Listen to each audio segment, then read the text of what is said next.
29 novembre 2023, l'eurodéputé et militante écologiste Michèle Rivasi décédait soudainement à Bruxelles à l'âge de 70 ans. Les jours suivants, la tribune Ensemble nous gagnerons, en hommage à l'engagement et au courage de Michèle Rivasi, fut signée par plus de 150 associations, collectifs et personnalités de la société civile. Ces voix poursuivent les combats pour le vivant, la santé et la paix, chers à cette pionnière farouche de l'information scientifique indépendante. Ils, elles, sont les lanceurs d'alerte d'aujourd'hui. Aujourd'hui, sur Ensemble nous gagnerons, nous rencontrons Jacqueline Collard, la présidente de SERA, Santé Environnement, Auvergne-Rhône-Alpes. Bienvenue sur Ensemble nous gagnerons, une série d'entretiens avec des lanceurs d'alerte, des personnalités, des associations en lien avec les combats politiques et citoyens de Michèle Rivasi. Avec nous aujourd'hui, Jacqueline Collard, la présidente de l'association SERA, Santé Environnement, Auvergne-Rhône-Alpes. Bonjour Jacqueline. Bonjour. Alors, Jacqueline, est-ce que vous pouvez nous expliquer comment s'est créé SERA, c'était quoi le problème, c'est quoi les enjeux, quelle est la raison d'être de SERA? Alors SERAS a maintenant 19 ans, donc on a une certaine ténacité et ancienneté. J'ai fait partie d'un groupe qui a fondé SERA parce que des associations de santé, il y en avait, des associations d'environnement, il y en avait, mais des liens entre les deux n'existaient pas. Or, nous avons été une des premières associations à mettre en évidence la santé environnementale. Et donc, au niveau des statuts, des actions, ça se décline comment? Enfin, en tout cas, ça a été quoi les grands combats de naissance de SERA, pourrait-on dire? Alors, nous avons tout de suite pris le parti d'essayer de faire comprendre et d'acculturer les personnes qui étaient autour de nous, mais le grand public tout autant que les enfants, à propos de l'eau, de l'air, de l'environnement, de ce qu'on appelle l'exposome, c'est-à-dire la multi-exposition, qu'elle soit d'ordre physique, chimique ou biologique. Et est-ce que c'est ça Avec qu'on... ces thématiques, ça s'étend sur énormément de choses. C'est une question transversale qui touche beaucoup de monde et qui fait qu'on a une augmentation quand même de 30% des cancers des jeunes de 18 à 35 ans pour lequel, à l'heure actuelle, on n'a pas vraiment de solution. Et par rapport à cette notion de santé environnementale, comment SERA la définit, la qualifie, pour qu'on puisse un peu mieux cerner ou saisir ce que cela couvre? Alors, je vous ai parlé des différentes thématiques dont nous prenons le pas, mais ce qu'il y a, c'est que il vient d'être publié un plan stratégique du commissariat au plan qui parle de la santé environnementale comme étant un point fondamental. Nous en sommes ravis 18 ans après notre fondation. Et à l'heure actuelle, les sujets sont de plus en plus nombreux, les connaissances sont partielles et surtout, il n'y a pas de reconnaissance du travail des scientifiques à la hauteur des enjeux. Alors, comment avez-vous fait connaissance avec Michèle Rivasi en travaillant sur quel dossier? Alors j'ai eu la chance, disons en 1986, j'étais présidente de l'UFC Que Choisir, Montpellier, et lorsqu'il y a eu l'accident de Tchernobyl, j'ai appelé le national et j'ai proposé que nous fassions des mesures de la radioactivité éventuelle que nous aurions pu trouver.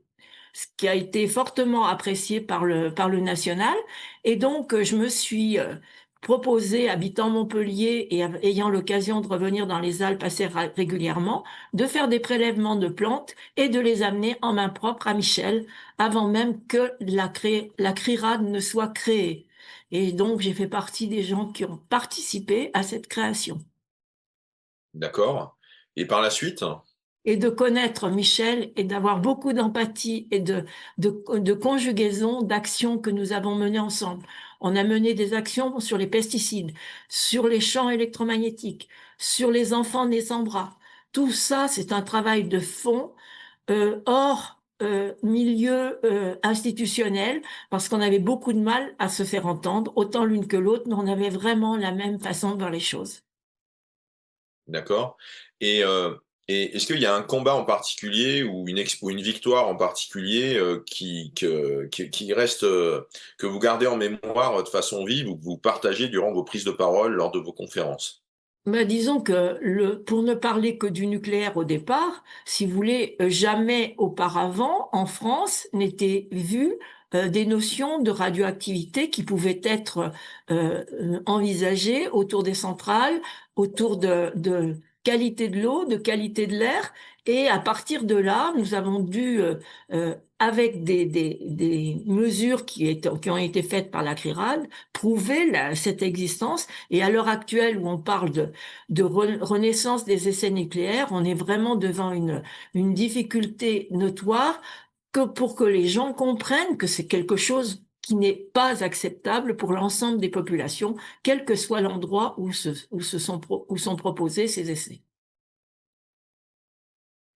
Et vous avez eu aussi, je crois, des actions, conjointes, au sein de Rhône-Alpes avec, Michèle Rivasi lorsqu'elle était, députée européenne? Alors, on a beaucoup travaillé sur l'extension démesurée des champs électromagnétiques par les antennes relais, entre autres, et par la reconnaissance éventuelle des problèmes des gens électrosensibles et multichimiques sensibles, parce qu'en fait, on s'est rendu compte avec les études du professeur Paul aux États-Unis que c'était conjoint, et par conséquent, on a associé les deux pathologies et on essaie par différents canaux de faire reconnaître ces pathologies et surtout d'aider les personnes en difficulté. C'est pour ça qu'on avait créé avec Michel AZB, Association Zone Blanche. Très bien. Et là, donc, l'activité de Sora aujourd'hui, presque près de 20 ans après sa création, elle consiste en quoi? Vous faites des plaidoyers, vous assistez à des comités techniques, c'est quoi l'activité? Alors, à la fois, nous participons à beaucoup d'instances institutionnelles, à l'ANSES, l'Agence de sécurité sanitaire, où nous sommes dans 3 comités. Nous travaillons avec les institutions locales, c'est-à-dire régionales, préfectures, DREAL et ARS. DREAL, Direction régionale de l'aménagement du territoire, et ARS, Agence régionale de santé, où on essaie de faire entendre la parole citoyenne.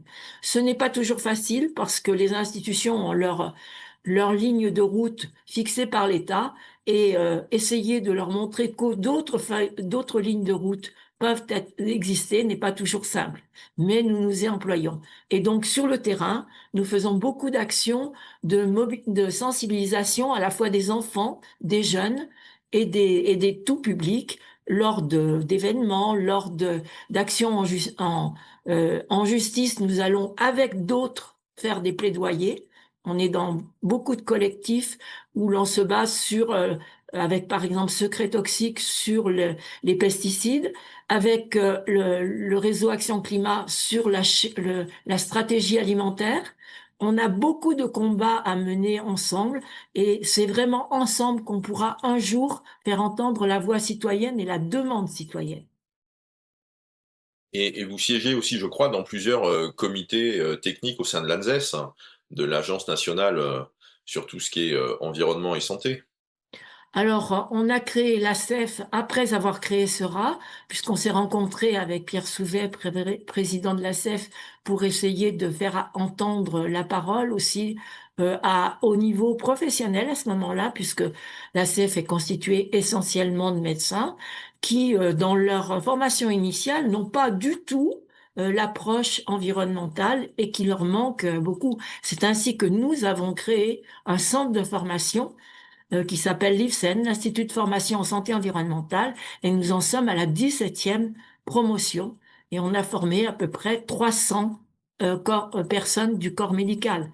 Et on continue, il y a des sessions toutes les années, et c'est assez lourd puisque c'est 189 heures de cours, et c'est 3 jours de cours par mois, avec à la suite un mémoire qui permet de voir comment la personne peut s'engager dans sa vie professionnelle pour intégrer la santé environnementale pour ses patients, pour son environnement ou pour sa reconversion, parce qu'on a des personnes en reconversion. Et en quoi consiste l'enseignement durant ces 189 heures? Est-ce que Alors, on on a apprend au lieu 9 des... modules Mhm. qui concernent donc les thématiques dont j'ai déjà parlé, l'eau, l'air, l'habitat, les soins, bien entendu, puisque c'est essentiellement des personnels soignants qui vont être intéressés par ces formations. Et la manière dont tout ça est conjugué vis-à-vis de l'évolution des maladies et vis-à-vis de comment se protéger justement et en particulier protéger la petite enfance et protéger les 1000 jours. Donc je vous rappelle, les 1000 jours, c'est de la conception jusqu'aux 2 ans et on voit bien que les pathologies naissent dans ce cadre-là, même in utero d'ailleurs, et c'est une des raisons pour lesquelles on a tant de pathologies chez les enfants et chez les jeunes. Et nous devons essayer d'y remédier de cette manière-là, et c'est notre manière d'agir. D'accord. Alors, justement, aujourd'hui, en 2025, quelles sont vos priorités, les sujets chauds qui s'imposent dans l'agenda de CERA ou les urgences que vous êtes amenés à traiter? J'imagine qu'il y a plein de sujets très chauds, mais les deux ou trois principaux ou ceux vraiment qui dépassent au niveau des priorités. Alors, je parlerai d'abord des pesticides, parce que les pesticides, c'est une manière d'exposer la population sans qu'elle le sache via l'alimentation, via l'air que les gens respirent, et où que l'on soit, on a des pesticides. Rappelez, enfin, il y a eu une étude faite par l'Université de Clermont-Ferrand qui a montré que dans les nuages, il y avait des pesticides, ce qui nous a absolument pas surpris, si ce n'est que ça veut dire que les pesticides sont transportés d'une région à l'autre, quel que soit l'endroit où ils ont été émis. Or, quand une personne met des pesticides sur sa plante ou sur les plantes ou sur ses sols, eh bien, si vous voulez, une grosse partie part dans l'air et une partie part dans les sols.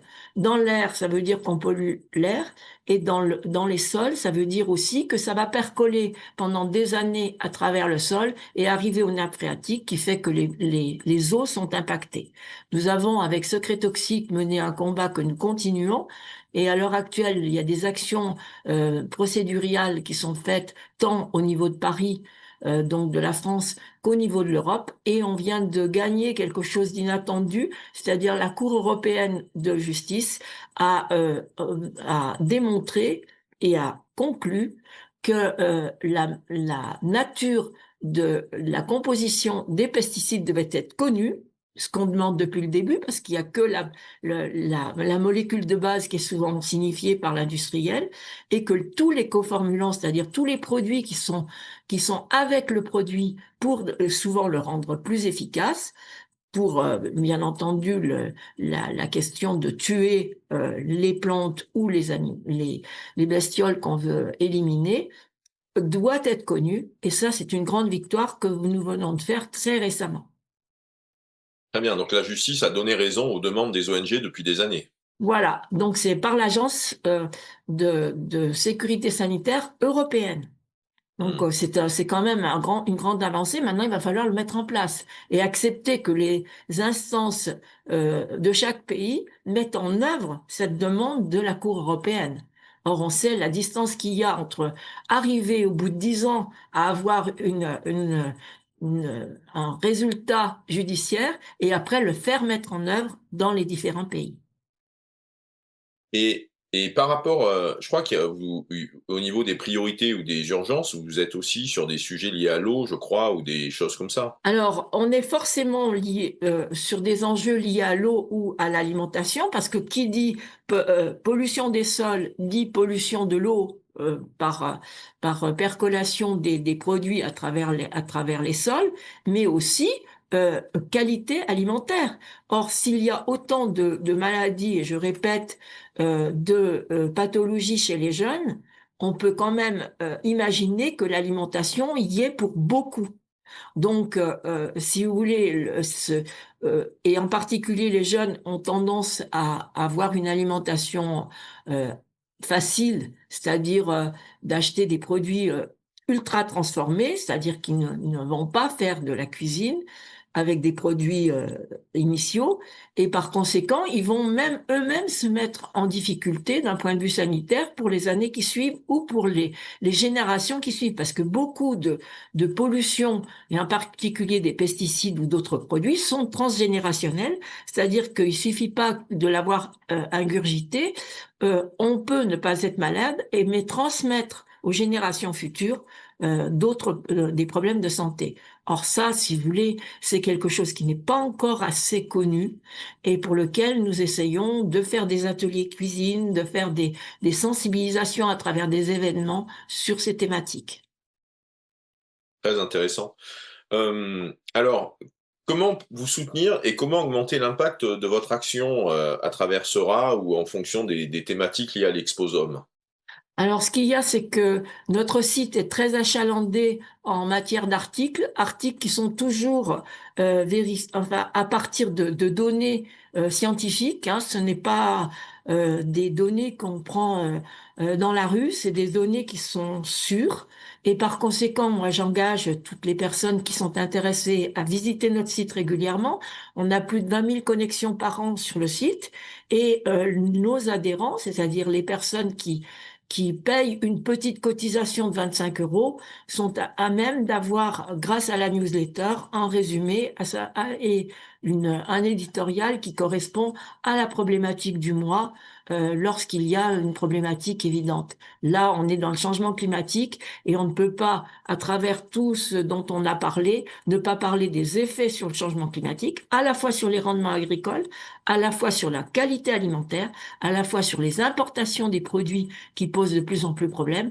Et sachant que quand même, ce qu'on vient d'apprendre aussi, qui est assez inquiétant, c'est que l'organisation du transport maritime, pas plus que le transport aérien, ne devra payer des quotas les expositions qui sont forcément induite par ces utilisations de la qualité de l'air, sachant que ce sont de gros pollueurs. D'accord. Euh, Merci beaucoup, Jacqueline Collard, de cette présentation et de cette introduction aux questions de santé environnementale. Et écoutez, bon courage pour vos actions, pour votre engagement, et ensemble nous gagnerons. Et nous sommes tout à fait d'accord que c'est ensemble que nous gagnerons et ensemble, avec les autres ONG, avec les autres collectifs, nous ne pouvons pas faire les choses seuls et il faut s'appuyer sur le monde scientifique qui a maintenant beaucoup de données qui ne sont pas assez exploitées à la hauteur des enjeux. Merci de votre entretien.